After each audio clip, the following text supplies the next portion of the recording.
اعوذ باللہ من الشیطان اللعین الرجیم بسم اللہ الرحمن الرحیم۔ میں کراچی سے علی احمد آپ کی خدمت میں حاضر ہوں، اور اس وقت پارہ نمبر 23 کے پہلے رباع کی تلاوت الحمدللہ میں کر چکا ہوں۔ اب اس کا ترجمہ جو علامہ سید ذیشان حیدر جوادی صاحب نے کیا ہے وہ میں پڑھ رہا ہوں۔ آپ سے گزارش ہے کہ قرآن کی آیات کو سامنے رکھیں اور ترجمے پر نظر دوڑائیں انشاءاللہ۔ اگر آپ نے یہ مشق جاری رکھی کہ قرآن کی آیتیں سامنے ہوں اور ترجمہ آپ سن رہے ہوں تو انشاءاللہ یہ میرا اپنا تجربہ ہے کہ خدا کے فضل و کرم سے، خداوند عالم کی توفیق سے اور امام زمانہ عجل اللہ تعالیٰ فرج و شریف کی تائید سے الحمدللہ اتنی صلاحیت پیدا ہو جاتی ہے کہ کچھ نہ کچھ ترجمہ قرآن کی آیات کا خود انسان کر سکنے کے قابل ہو جاتا ہے، الفاظ اس کی سمجھ میں آ جاتے ہیں بار بار مشق کرنے سے۔ بہرحال میں ترجمہ پڑھ رہا ہوں، آپ توجہ رکھیے گا۔ بسم اللہ الرحمن الرحیم۔ اور شہر کے ایک سرے سے ایک شخص دوڑتا ہوا آیا اور اس نے کہا کہ قوم والوں، مرسلین کا اتباع کرو، ان کا اتباع کرو جو تم سے کسی طرح کی اجرت کا سوال بھی نہیں کرتے ہیں اور ہدایت یافتہ ہیں۔ اور مجھے کیا ہو گیا ہے کہ میں اس کی عبادت نہ کروں جس نے مجھے پیدا کیا ہے، اور تم سب اسی کی بارگاہ میں پلٹائے جاؤ گے؟ کیا میں اس کے علاوہ دوسرے خدا اختیار کر لوں جب کہ وہ مجھے نقصان پہنچانا چاہے تو کسی کی سفارش کام آنے والی نہیں ہے اور نہ کوئی بچا سکتا ہے؟ میں تو اس وقت کھلی ہوئی گمراہی میں ہو جاؤں گا۔ میں تمہارے پروردگار پر ایمان لایا ہوں، لہذا تم میری بات سنو۔ نتیجے میں اس بندے سے کہا گیا کہ جنت میں داخل ہو جا، تو اس نے کہا کہ اے کاش میری قوم کو بھی معلوم ہوتا کہ میرے پروردگار نے کس طرح مجھے بخش دیا ہے اور مجھے باعزت لوگوں میں قرار دیا ہے،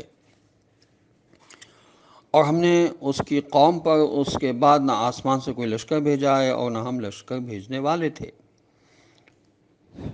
وہ تو ایک چنگھاڑ تھی جس کے بعد سب کا شعلہ حیات سر پڑ گیا۔ کس قدر حسرت ناک ہے ان بندوں کا حال کہ جب ان کے پاس کوئی رسول آتا ہے تو وہ اس کا مذاق اڑانے لگتے ہیں۔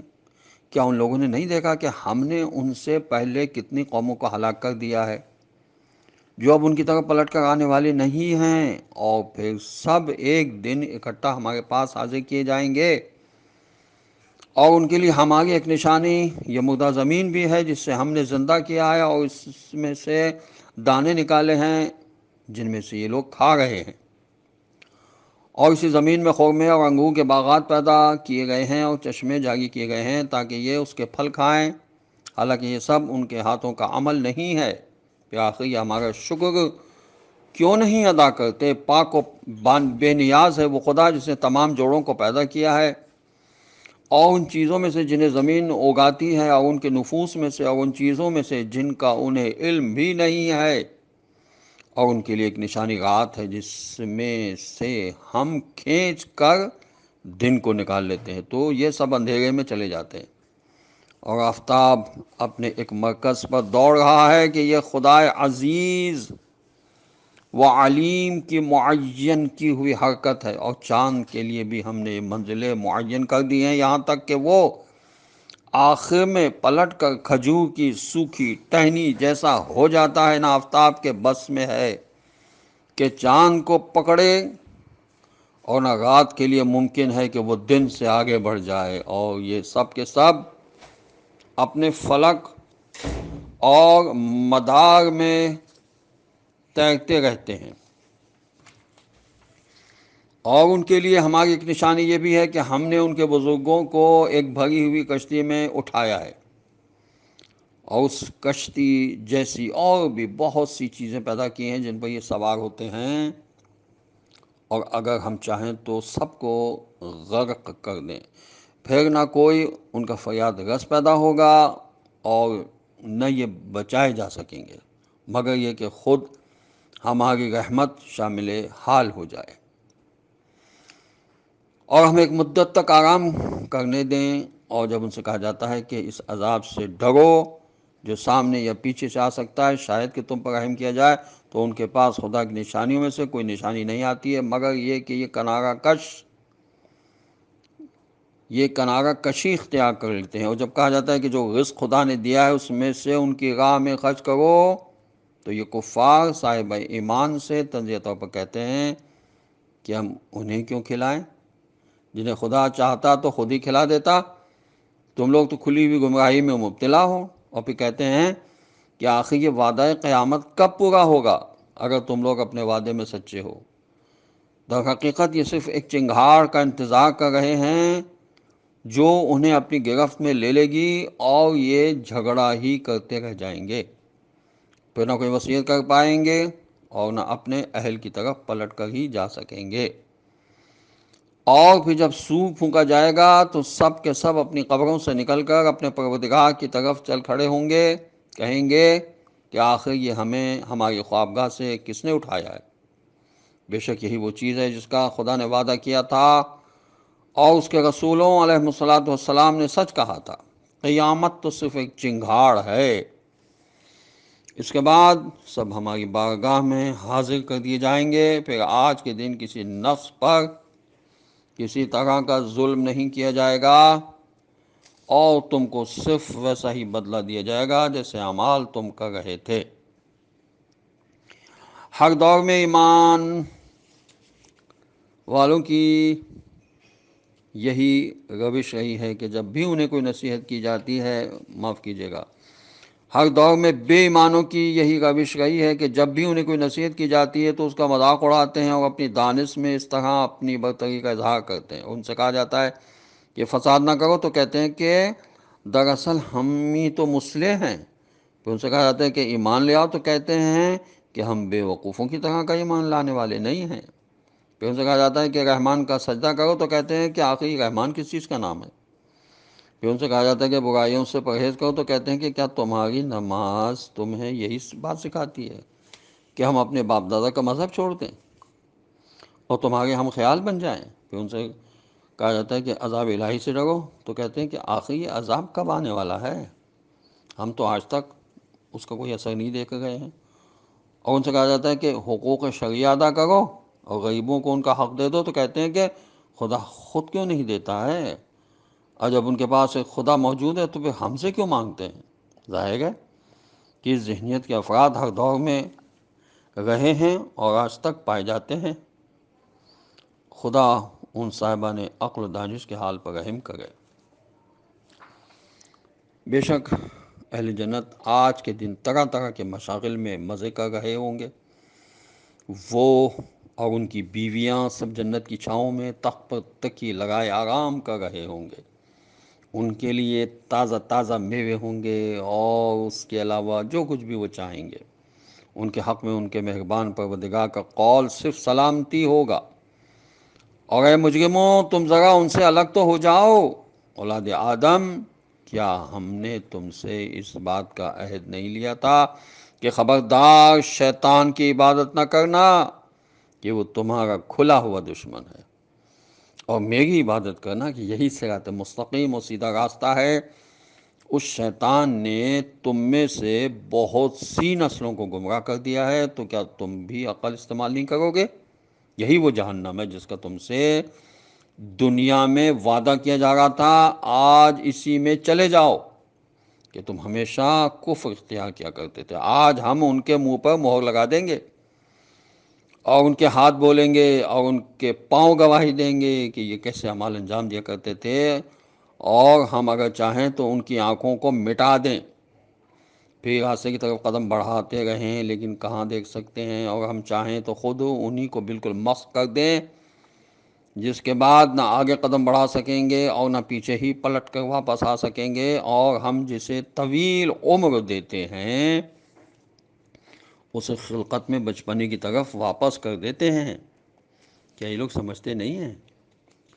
اور ہم نے اپنے پیغمبر صلی اللہ علیہ وآلہ وسلم کو شعر کی تعلیم نہیں دی ہے، اور نہ شاعری اس کے شایان شان ہے۔ یہ تو ایک نصیحت اور کھلا ہوا روشن قرآن ہے، تاکہ اس کے ذریعے زندہ افراد کو عذاب الہی سے ڈرائیں اور کفار پر حجت تمام ہو جائے۔ ذرا غور کریں، وہ لوگ جو قرآن کی آیت نہیں سناتے دلیل کے طور پر، بلکہ شاعروں کے اشعار سناتے ہیں۔